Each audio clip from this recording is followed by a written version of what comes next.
Bonjour, bonjour à tous. Voilà, de nouveau avec vous pour partager la parole de Dieu. Je crois que dans les temps que nous sommes en train de vivre, ces moments si difficiles pour tout le monde, personne n'est épargné, que des mauvaises nouvelles. Pratiquement. Et nous sommes étonnés quand il y a une bonne nouvelle. Eh bien écoutez, vous allez être étonnés, parce que la bonne nouvelle, c'est maintenant. La bonne nouvelle, c'est l'évangile. L'évangile signifie bonne nouvelle. Il y a une bonne nouvelle pour vous aujourd'hui. Et je voudrais la partager avec vous. Et j'espère que cette bonne nouvelle va vous faire rencontrer le meilleur des amis, mais plus que cela, un sauveur. Comme dit l'Écriture, un sauveur nous est né. Et je voudrais le partager avec vous. Que vous puissiez rencontrer cet être qui un jour a changé ma vie et a transformé ma vie. Alors pour cela, je voudrais vous dire, et pour commencer, n'êtes-vous pas resté un jour étonné devant les merveilles de la nature? Moi, oui, mais je suis sûr que vous aussi. Que ce soit les étoiles, les astres, devant les montagnes enneigées, c'est magnifique. La mer. J'habite hier dans le Var, la mer est juste à proximité, c'est magnifique. La nature, les montagnes, les arbres, les plantes, les fleurs, les animaux, les fleurs, le printemps, ces fleurs, ici dans la région, les fleurs, magnifiques. Dans le psaume chapitre 8, verset 3, le psalmiste dit, alors écoutez bien, « Quand je contemple les cieux, ouvrage de tes mains, ouvrage de tes mains, la lune et les étoiles que tu as créées. » Chers amis, quand vous voyez la lune, quand vous voyez ces milliards d'étoiles, eh bien, c'est l'ouvrage de ses mains. Qu'est-ce que l'homme, à la suite, qu'est-ce que l'homme pour que tu te souviennes de lui? Et le Fils de l'homme pour que tu prennes garde à lui. Alors c'est vrai qu'au milieu de toutes ces merveilles, créées par Dieu, se trouve l'homme. Qu'est-ce que l'homme pour que tu te souviennes de lui? Qu'est-ce que l'homme pour que tu portes ton attention? L'homme n'est pas le produit d'un pur hasard. Il fait partie aussi des merveilles de ce que Dieu a créé. Dans Ésaïe chapitre 64, verset 8, il est écrit « Cependant, ô Éternel, écoutez bien, ô Éternel, celui qui est éternel, qui n'a pas de limite, qui n'a pas de fin, qui n'a pas de temps, il est omniscient, omniprésent, omnipotent. Tu es notre Père. Nous sommes l'argile. Si nous sommes l'argile, il est le divin potier. Et c'est toi, écoutez bien, ce prophète, il dit, et c'est toi qui nous as formés. Nous sommes tous l'ouvrage de tes mains. Pas un seul. Nous sommes tous l'ouvrage de tes mains. Magnifique. Et je dis amen à cela. Je reconnais que mon Père, Dieu, Adonai, est le Créateur et je suis sa créature. Il est mon Dieu. Nous sommes sur cette terre, aujourd'hui en 2021, plus de 7 milliards d'individus sur la terre. De ces milliards d'individus, nous sommes tous différents les uns des autres. Sur le plan physique, intellectuel, moral, spirituel, nous sommes différents. L'homme n'est pas il n'est pas sorti d'un clonage, car l'Éternel Dieu n'a pas fait un travail de série comme dans les usines. Il est écrit dans Genèse, le premier livre de ce livre, l'Éternel Dieu forma l'homme de la poussière de la terre, il souffla dans ses narines un souffle de vie et l'homme devint un être vivant.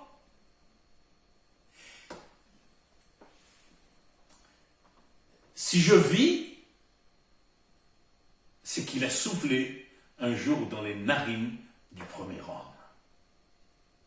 J'ai une histoire comme ça qui me vient, et c'est l'histoire de quelqu'un qui se moquait de Dieu. Et quand un frère, dans la foi, lui a raconté que c'est Dieu qui avait soufflé la vie dans les narines de l'homme, il s'est moqué. Et le soir même, quand il s'est couché, à un moment donné, son souffle a été coupé et il s'est souvenu qu'il s'était moqué. Et Dieu le prévenait. Dieu est vivant, on ne se moque pas de lui. Et cet homme a donné son cœur à Jésus. Il paraît que nous avons 7 sosies. C'est possible.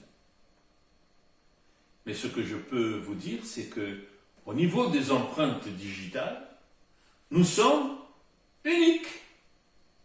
J'ai mon empreinte, toi, tu n'as pas la mienne. Nous sommes tous différents, même, des jumeaux, des triplés, des quadruplés, n'ont pas les mêmes empreintes digitales. Leurs empreintes sont différentes. Nous avons des empreintes différentes. Nous sommes 7 milliards et nous avons des empreintes différentes. Tout ça pour dire que l'auteur de l'Épître aux Hébreux, un livre, n'est-ce pas, dans ce fameux livre, déclare que Jésus, il est une empreinte lui-même. Ah bon? Ah bah, vous êtes peut-être étonné, mais c'est vrai. En parlant de lui, l'auteur de l'Épître aux Hébreux dit, il est le reflet de la gloire de Dieu. Le reflet de la gloire de Dieu. Tel un soleil qui resplendit. Les rayons sont Jésus-Christ, le soleil, c'est Dieu. Il nous dit qu'il est le reflet de la gloire de Dieu et son empreinte. Quand Dieu fait comme ça sur terre, il place son empreinte. Oh, vous rigolez peut-être. Mais attendez, la suite. Comment Jésus peut-il être l'empreinte de Dieu? C'est facile à comprendre. Ouvrez votre cœur, écoutez cette parole. Un jour, un disciple, nommé Philippe, demanda à Jésus, tout le monde était autour de Jésus, mais Philippe est venu et lui dit, Seigneur, montre-nous le Père.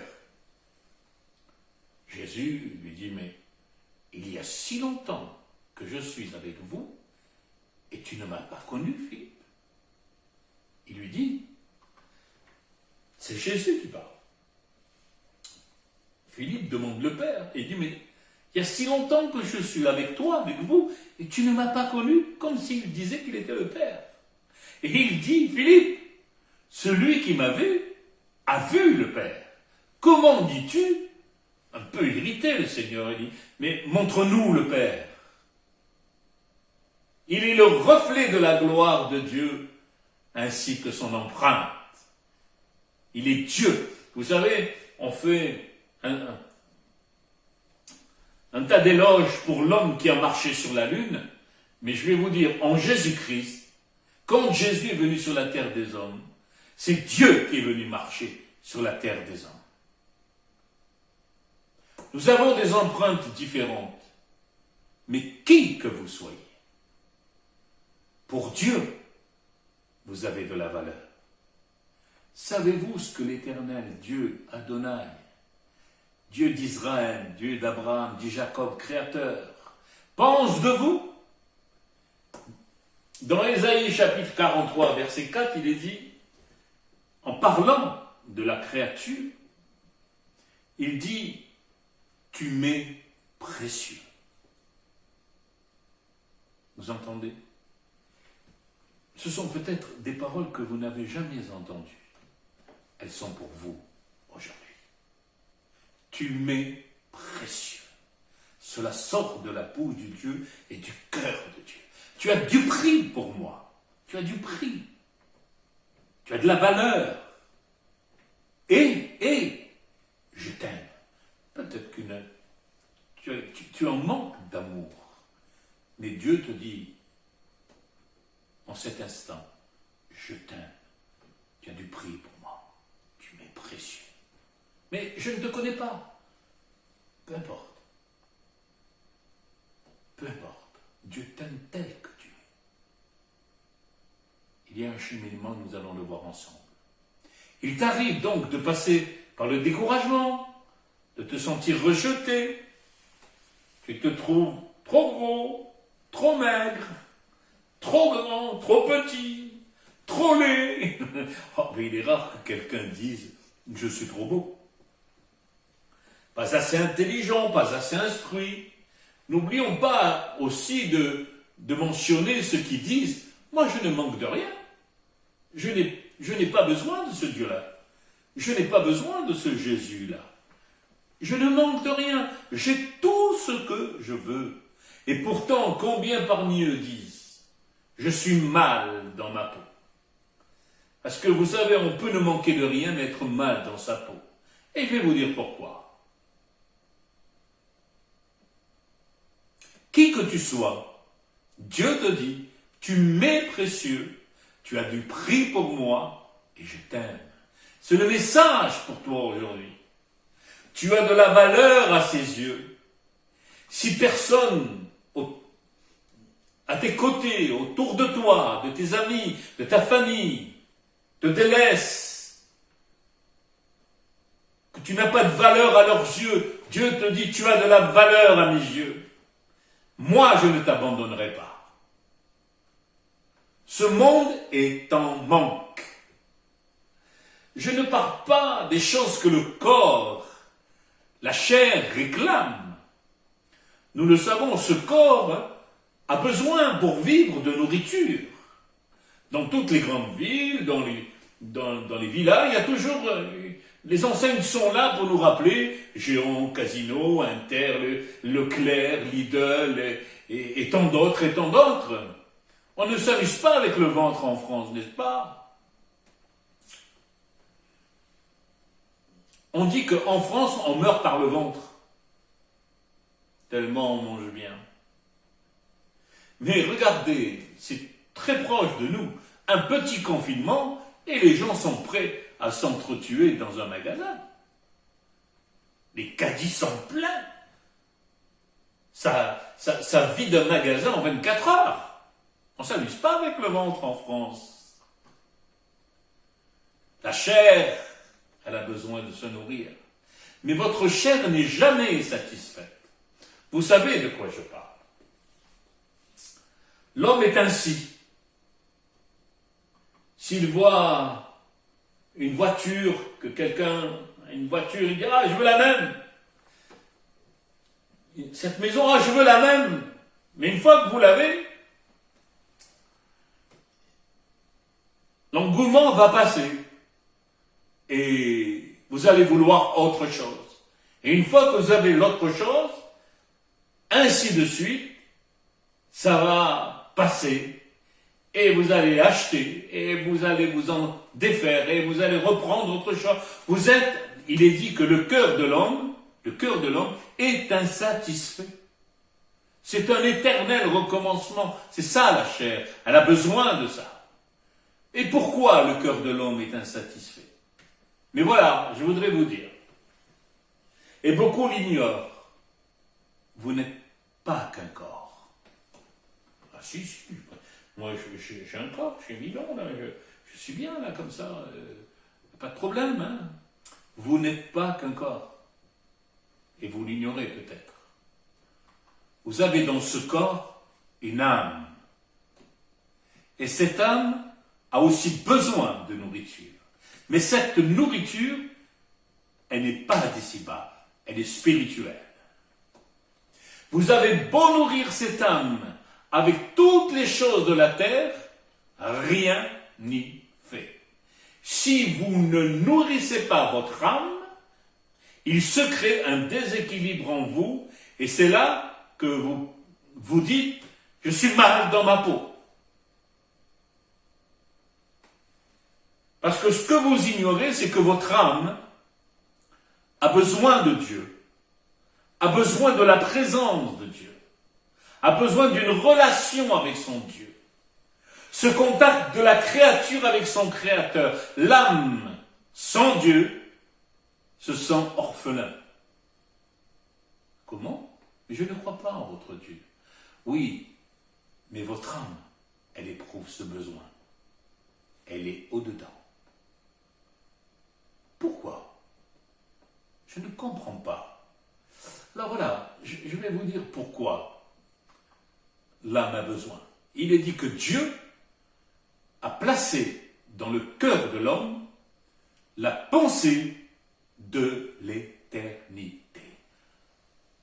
Comment en moi, Dieu a placé la pensée de l'éternité? Oui, parce qu'un jour ou l'autre, vous êtes confronté, parce que votre âme recherche cela. Elle est spirituelle. Ce n'est pas un couscous ou une paella ou une pizza ou un casse-croûte, je ne sais moi quoi vous dire, mais elle ne peut pas se nourrir de cela. Sa nourriture, elle est spirituelle. Dieu a placé dans le cœur de l'homme la pensée de l'éternité. Dieu a doué l'homme, dans sa création, du sens de l'éternel. Est-ce que vous comprenez ce que je suis en train de vous dire? Tout ce que votre chair demande n'est que substitut. Cela vous aide apparemment, mais cela ne répond pas aux besoins de l'âme et à l'aspiration de l'âme. Ce n'est que votre chair qui en profite. Écoutez bien.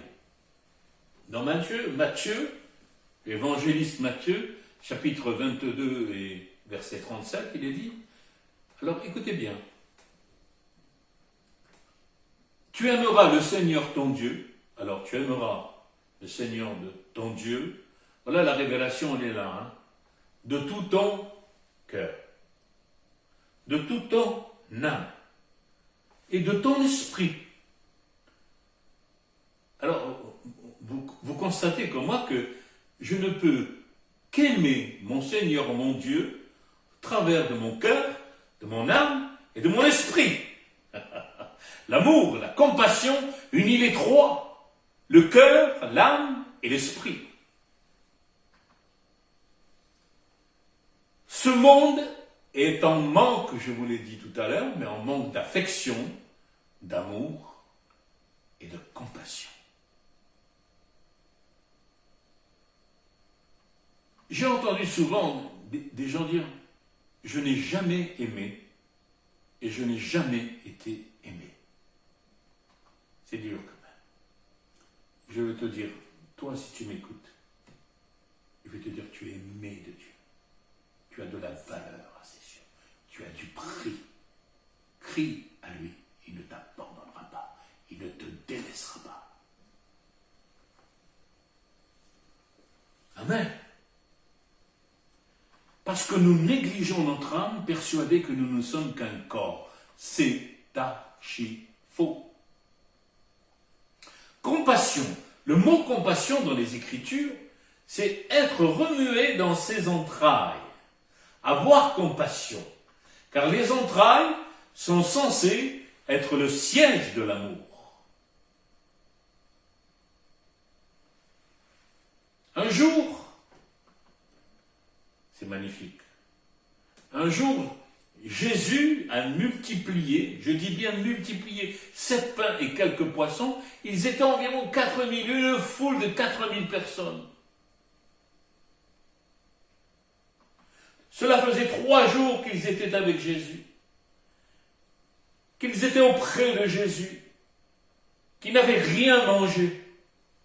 Ils étaient venus pour l'écouter. Parce que l'Écriture nous dit, jamais homme n'a parlé comme cet homme. Et encore aujourd'hui, nous sommes en 2021, jamais homme n'a parlé comme cet homme, comme Yeshua, comme Jésus-Christ.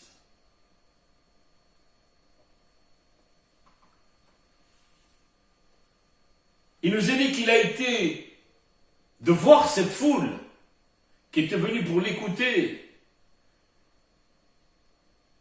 pour entendre les choses de Dieu, le royaume de Dieu, parler du royaume de Dieu.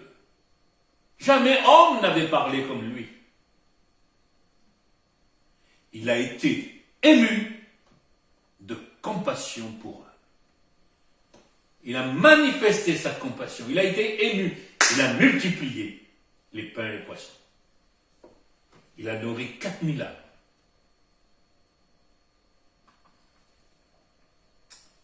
Il se trouvait une veuve dans la ville de Naïn, en Galilée. Et cette veuve, donc plus de mari, portait en terre son fils unique. Son fils qui venait de mourir, un fils unique. Elle se retrouve seule. Elle porte en terre. Elle va enterrer son fils unique. Il nous est dit que le Seigneur, l'ayant vu, fut ému de compassion. Ému de compassion pour elle. Et lui dit, ma fille, ne pleure pas, ne pleure plus. Qu'est-ce qui s'est passé? Il a exprimé sa compassion pour elle. Et quand Jésus exprime sa compassion, il se passe quelque chose. Et je prie maintenant par le Saint-Esprit que sa compassion vous touche, qui que vous soyez, où que vous vous trouviez, n'importe où, n'importe quel lieu, que la compassion de Jésus vienne vous toucher à l'instant même où je vous parle. Il est vivant. C'est le cortège de la mort qui va croiser un autre cortège, celui de la vie. Il y a un cortège en pleurs et un cortège en joie, où tout le monde crie « Je suis guéri, je suis guéri, je suis délivré, je suis délivré, je suis guéri, je suis guéri ». Et là, il y a un cortège en pleurs où on va enterrer un fils unique et la veuve en pleurs. Et ce cortège de la joie et le cortège en pleurs va se croiser, et là, au moment où ils se croisent, Jésus, ému de compassion, va relever le Fils. Il va le ressusciter et lui redonner à sa mère. Amen. Je crois. Amen. La compassion a déclenché la résurrection. Il y avait aussi dans les Écritures 2 aveugles, assis au bord du chemin.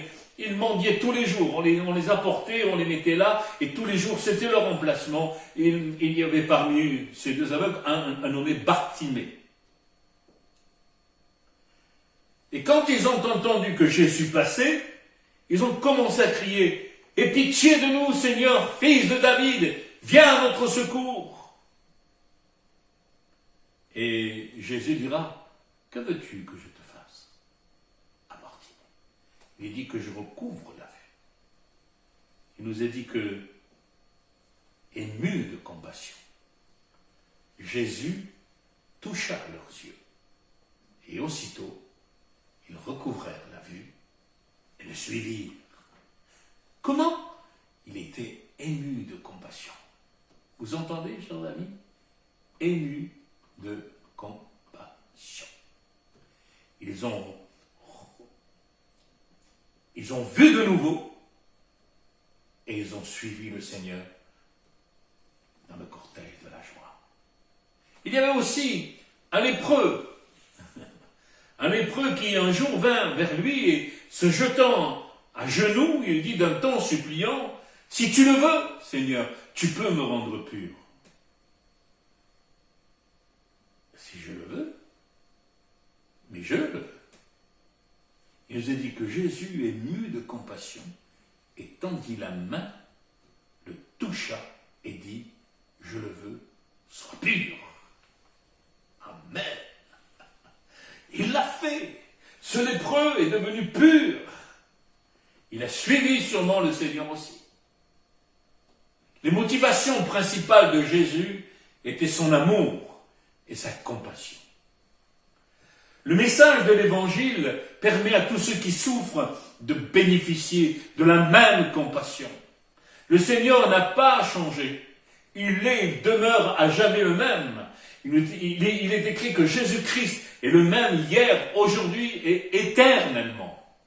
Il n'a pas changé. Ce qu'il a fait hier, il veut le faire aujourd'hui, il veut le faire maintenant. La compassion qu'il dégageait envers ceux qui l'approchaient est la même pour toi qui m'écoutes. À l'instant même où je te parle, il est prêt à déverser plus que sa compassion. Tous ceux que Jésus a approchés, comme tous ceux qui l'ont approché, tous ont goûté à son amour et à sa compassion. Amen. L'amour et la compassion de Dieu se sont manifestés au travers du sacrifice de Jésus. Dieu a tant aimé le monde qu'il a donné, son Fils. Au moment où il est flagellé, au moment où on lui arrache la barbe, on lui crache au visage, il a jeté de grands cris, nous dit l'Écriture. Il a versé des larmes, il a subi les moqueries. Descends si tu es fils de Dieu. Il n'est pas question de descendre puisqu'il a choisi de monter sur cette croix. Il a dit, personne ne m'ôte la vie, mais je la donne de moi-même. C'est sur cette croix que le plus grand des combats s'est passé, chers amis. C'est spirituel. Je suis en train de vous parler des choses qui sont dans les cieux et qui se passent dans les cieux. Jésus a gagné le combat en mourant sur ce bois. Yeshua, Jésus, lui le roi des rois, le Seigneur des seigneurs, lui le Créateur, lui par qui tout a été créé, pour qui tout a été créé, nous dit l'Écriture. Par sa mort et sa résurrection, Jésus a récupéré l'acte de propriété qu'Adam avait perdu à cause de sa désobéissance. De ce fait, il a détruit toutes les œuvres du diable, pas une seule. Il a complètement détruit toutes ses œuvres. Et je dis amen. C'est par amour pour toi, par amour pour moi. C'est à la croix qu'il t'a aimé d'un amour si intense. Quand on lui enfonce les clous dans ses poignets, quand ses pieds sont percés, c'est son amour pour toi qu'il manifeste. Quand la lance traverse son côté, c'est par amour pour toi qu'il le fait et qu'il subit.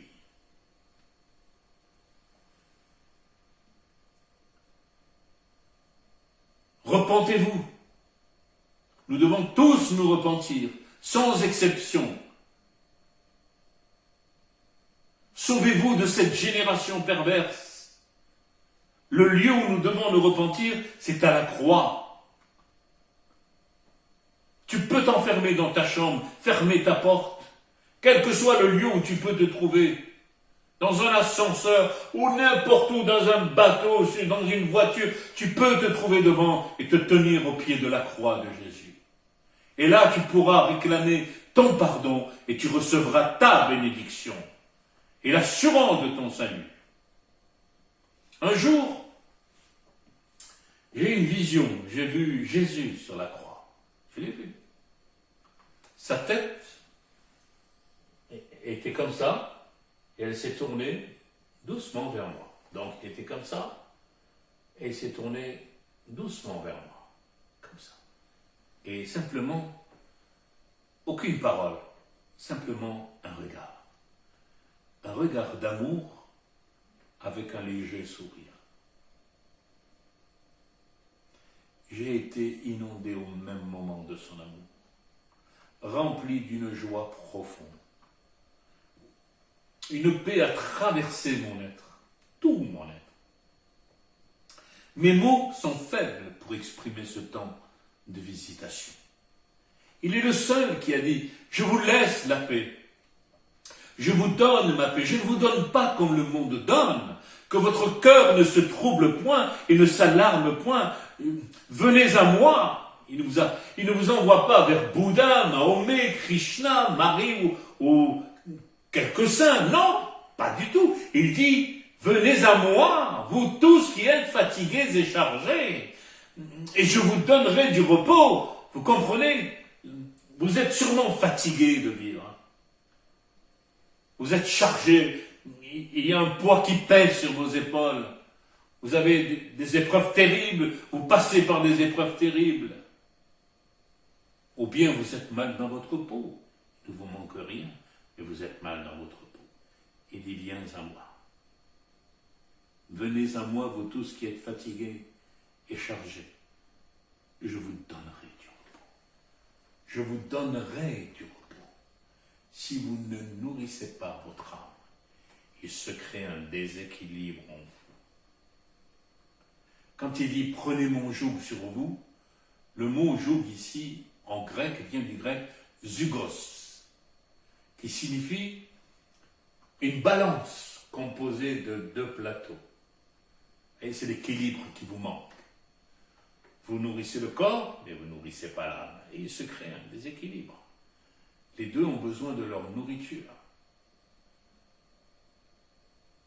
Une balance composée de deux plateaux. Prenez mon joug, prenez ma balance, prenez mon équilibre. Quand je viens à lui, fatigué, chargé, découragé, que je me charge de son joug, ce n'est pas un joug qui m'écrase, c'est un joug doux et léger qui équilibre mon corps, mon âme et mon esprit. Amen. Je ne suis plus ballotté par les vents de doctrine. Je ne cherche plus. J'ai trouvé en lui. Il est la vérité. Il est la vérité. Il dit, je suis le chemin, la vérité, la vie. Nul ne viendra au Père que par moi. Prenez mon joug sur vous et recevez mes instructions, car je suis doux et humble de cœur. Et vous trouverez, écoutez bien, il ne dit pas du repos pour vos corps. Vous êtes fatigué, vous avez mal au dos, vous avez mal au rein, vous avez mal à la tête, vous avez mal au dents, je ne sais. Il dit, je suis doux et humble de cœur, et vous trouverez du repos pour vos âmes. Car mon joug est doux et mon fardeau léger. Un jour, je vais bientôt terminer, un fils fait comprendre à son père qu'il était en mesure de vivre sa vie sans lui. Ah, j'ai décidé. Il lui réclame son héritage et il s'en va. L'Écriture nous dit que ce fut un fiasco terrible. Il dissipa tout son héritage, tout son bien en vivant dans la débauche. Il a été même au service d'un des habitants du pays où il s'était rendu, qui l'a envoyé dans ses champs garder les pourceaux. C'est ignoble. Il aurait bien voulu se rassasier des carouges, de la nourriture des pourceaux, mais personne ne lui en donnait. Il avait dilapidé tout son héritage. Il est écrit qu'un jour, il est rentré en lui-même. Il a ressenti son échec. Il a ressenti sa détresse, sa solitude. Il a ressenti son erreur. Voici l'attitude que nous devons. C'est ça la repentance. Il a dit, je me lèverai et j'irai vers mon Père et je lui dirai, mon Père, j'ai péché contre le ciel et contre toi. Je ne suis plus digne, d'être appelé ton fils. Traite-moi comme l'un de tes mercenaires qui travaillent pour toi et qui ne font pas partie de la maison. Mais moi, je ne suis plus digne d'être appelé ton fils. Il se leva, il a pris la décision et il est allé vers son père. Comme il était encore loin, son père le vit. Écoutez bien, son père le vit et il fut ému de compassion. Le père courut se jeter à ses bras. Dans ses bras, il a pris dans ses bras, il s'est jeté à son cou et l'embrassa. c'est le pardon assuré. Ami, où que tu sois, quelle que soit ta position, tu dis j'ai trop péché dans ma vie. Je suis passé par des galères terribles. J'ai fait du mal à beaucoup de gens. Le Père te voit et il est ému de compassion. Il veut que cela change pour toi, à l'instant même où je te parle. Le Père, en parlant de son Fils, dit « Mon Fils, que voici, était mort, et il est revenu à la vie. » Mais vous pouvez me dire « Mais je suis bien vivant !» Ce qui intéresse Dieu, ce n'est pas tellement la vitalité du corps, mais plutôt celle de l'âme. Sans Jésus dans nos vies, sans Jésus dans nos cœurs, nous sommes considérés comme morts, quoique vivants. Vous êtes morts au péché. En acceptant Jésus-Christ dans votre cœur, vous passez de la puissance de Satan à la puissance de Dieu, des ténèbres à son admirable lumière, de la mort à la vie.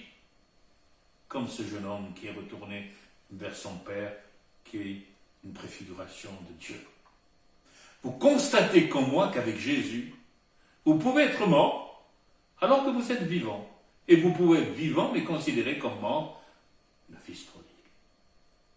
Mais à tous ceux qui l'ont accepté, il leur a donné une espérance glorieuse. Quand Jésus est remonté rejoindre le Père, il a dit à ses disciples, « Je m'en vais vous préparer une place afin que là où je suis, vous y soyez aussi. » Jésus dit, « Je suis la résurrection et la vie. Celui qui croit en moi vivra. » Ah, il est vivant, quand même il serait mort. Je suis mort et je suis vivant. Ah, décidément, c'est difficile à comprendre. Et moi, j'ai cette espérance dans mon cœur que si un jour je dois partir de cette terre, mon corps sera mort. Mon corps redeviendra poussière d'où il a été tiré. Et moi, je vivrai. Mon âme continuera à vivre. À ses côtés, il en a fait la promesse. Je suis parti vous préparer une place afin que là où je suis, vous y soyez aussi. Je ne voudrais pas terminer sans te dire ces mots si importants pour toi. Tu as entendu la parole.